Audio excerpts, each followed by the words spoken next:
Эң жогорку коэффициенттер, ылдам төлөмдөр жана миллиондогон утуштар OneXBet'те. Описаниядагы ссылка аркылуу кирип өз утушка ээ болуңуз. Ссылка описанияда. Жана ошондой эле приложенияны смартфонуңузга көчүрүп, ал жактан ВКонтакте, Одноклассник, Google+ аркылуу регистрация болуп ойносоңуздар болот.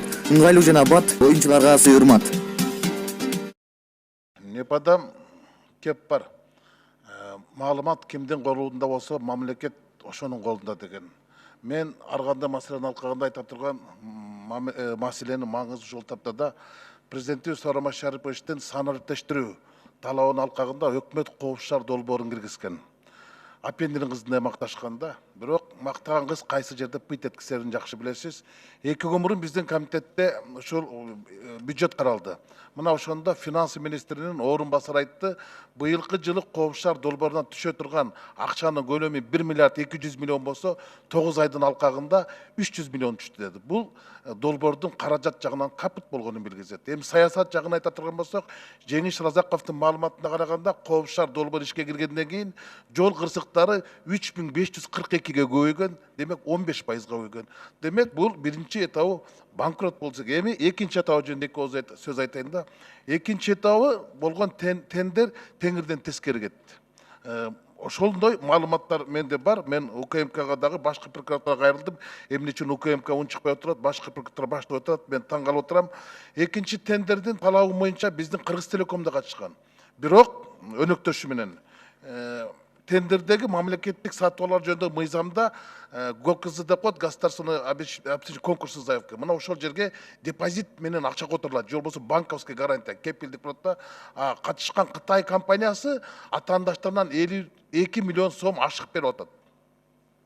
Анан бергенде да накталай салып атат, андай талап жок. Мыйзам бузулганын көз көрдү. Экинчиден, утуп алган компаниянын 5 жылдык опыты болуш керек. Андай жок.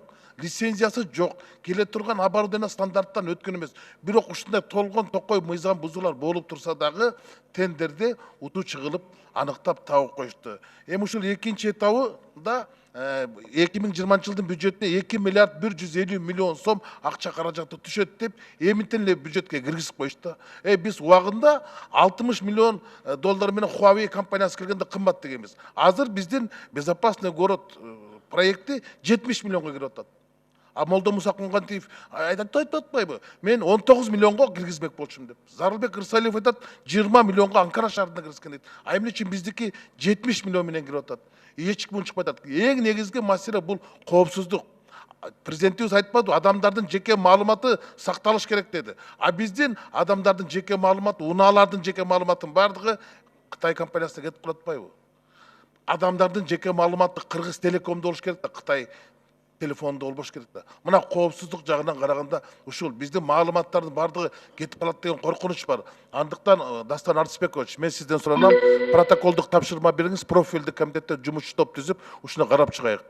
Коопшар долбоорун биринчи, экинчи этаптарын. Рахмат.